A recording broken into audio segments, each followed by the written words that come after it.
Muy buenas equipo, episodio número 75. Hablamos sobre los mitos de la carne roja, si produce algún tipo de enfermedad.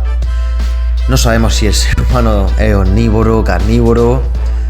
No sabemos si es problema del medio ambiente el consumir carne roja, que se pierden o se desechan unos 15.000 litros de agua. Todo esto será verdad.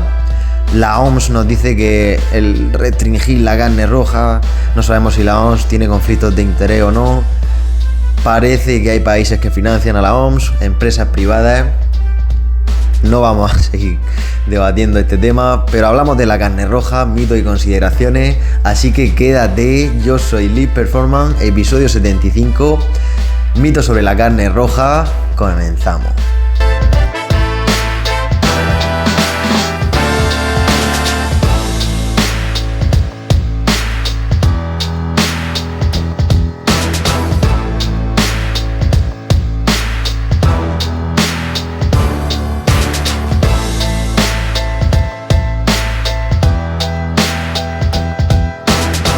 Parece que en lo relativo a la actualidad, el tema de la Agenda 2030, el tema de que la OMS dictara que es posible que la carne roja pues tenga la capacidad de generar un tipo de enfermedad como el cáncer.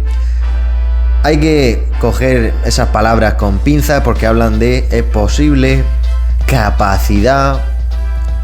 Hablan de la carne roja también, incluyendo dentro de la carne roja a los derivados cárnicos, incluyendo dentro a los procesados.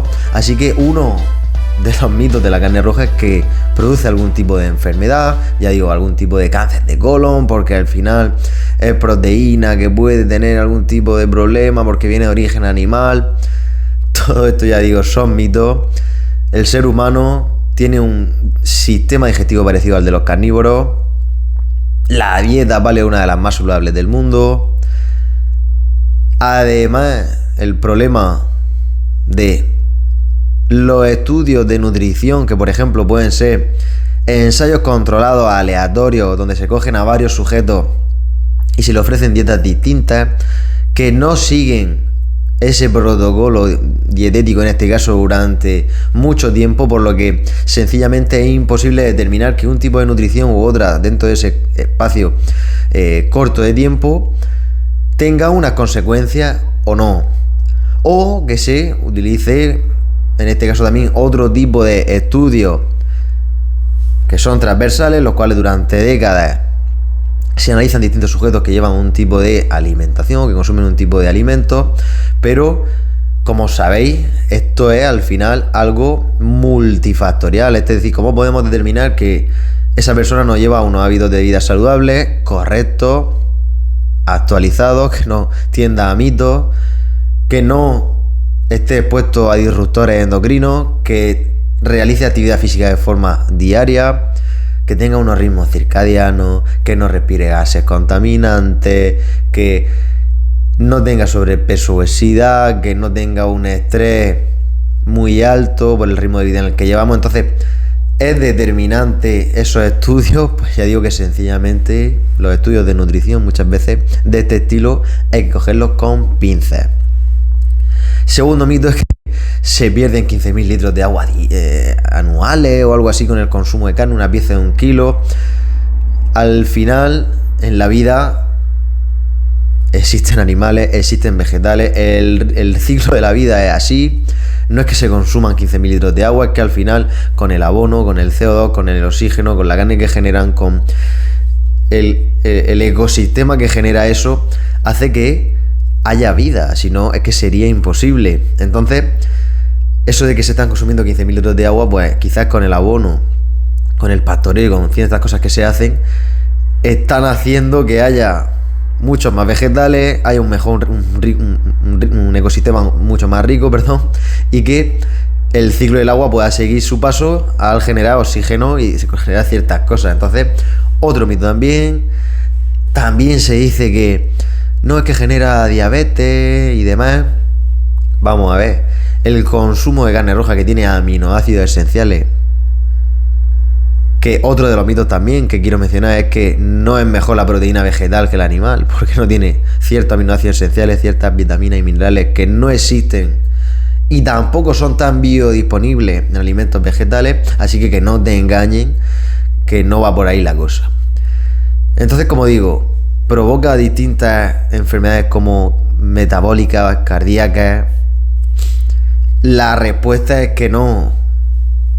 El consumo de ciertos alimentos procesados, de hidratos de carbono simples que tienen un alto índice glucémico, que provocan una inadaptación metabólica, que combinado con otros factores, incluyendo el sedentarismo, influyen, hace que no tenga sentido el hecho de que se diga que no, es que la carne es roja, porque no tengo que comer 70 gramos esta semana, o voy a cambiarlo con carne blanca.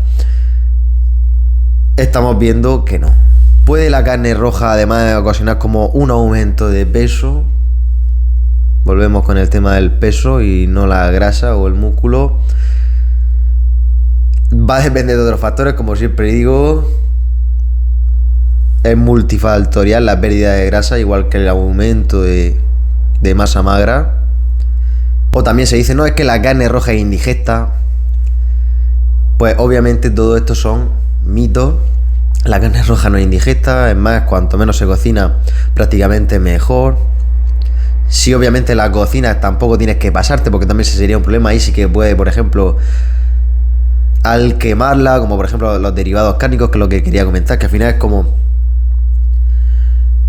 un derivado cárnico, no es más que, ya sea de forma total o parcial, ha seguido un proceso en lo cual tiene restos cárnicos, derivados, desechos, y se le añaden pues ciertas cosas, se realizan ciertos procesos térmicos, ahumados, salazones, se le añaden aditivos emulgentes y demás, y eso es lo que se consideran procesados, derivados cárnicos procesados. Por eso hay que discernir si la carne roja que estoy consumiendo es natural. Puede ser también embutido, pero que sea hecho de forma artesanal, que tenga simplemente pues pimienta, que tenga pimentón y el propio producto de la carne. Pero no es lo mismo que aquellos que son procesados o ultra procesados. Ahí es donde viene el problema. Aquí sí que podríamos decir que puede provocar distintas patologías, pero no el hecho de consumir carne roja de forma natural, ya digo. O también que se diga que la proteína daña el hígado o daña el riñón. Al final, como digo, tenemos un sistema digestivo parecido al de los carnívoros, por lo que la proteína no nos daña, simplemente hace su función. El hígado y los riñones actúan de depuradores. El exceso de proteína, salvo que tenga algún problema renal o hepático, no te causa ningún problema. Además, a partir de 2,5 gramos por kilo de peso, todo lo que supere esa cantidad del consumo proteico diario no tiene ningún aporte beneficioso. Así que ya simplemente por el hecho de que no tiene ningún aporte beneficioso, pues tampoco debería superar ese tipo de cantidades. Que ya digo, es muy difícil superar 2,5 gramos por kilo de peso, y aún así que no habría problema si lo superase, pero a partir de ciertos límites. Imaginemos que ponemos un caso de 3,5 o 4 gramos por kilo de peso. Ahí es posible que sí que pueda haber algún problema, pero es que eso es prácticamente imposible consumirlo en un día. Otra de las cosas también que dicen es que lleva antibióticos, la carne roja, o que lleva hormonas, le han echado. Al final, la normativa europea tiene unos procesos. Si tiene que dar algún tipo de antibiótico o algún tipo de medicamento al animal, se deja un proceso para que se disipe todo eso en sangre y se deseche, para que cuando llegue al consumidor final no haya ningún problema. Si hay alertas sanitarias, se informan. Las alertas sanitarias suelen venir por otro tipo de problemas, de contaminación, o sea que no tiene nada que ver con antibióticos, hormonas y demás. Tampoco saldría a cuenta el tema de hormonar este tipo de carne y luego venderla. Saldría carísima además por el tema de lo que vale este tipo de químicos, por ciertas cosas que ya digo, no tienen sentido. Como he dicho antes, es que he leído evidencia científica. Los estudios de nutrición de este tipo hay que cogerlos con pinzas. Así que, querido amigo, querida amiga, no te preocupes, consume carne roja.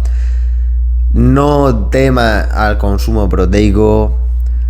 Déjate de esa carne procesada 3D que están sacando ahora tipo vegetal. No es que es mejor que ahora consumamos grillos, que no digo que no tengan su fuente de proteína y grasa los grillos o los insectos, que es posible que sí. Al final tenemos que llevar en base a nuestra genética una dieta y en base a la zona geográfica en la que nos encontramos, como hablo muchas veces en el canal. Échale un vistazo al canal, estudia el canal desde el primero al último, que hay mucha información sobre nutrición, que hay muchos mitos.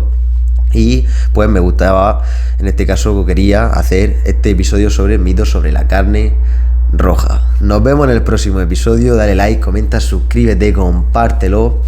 Nos vemos.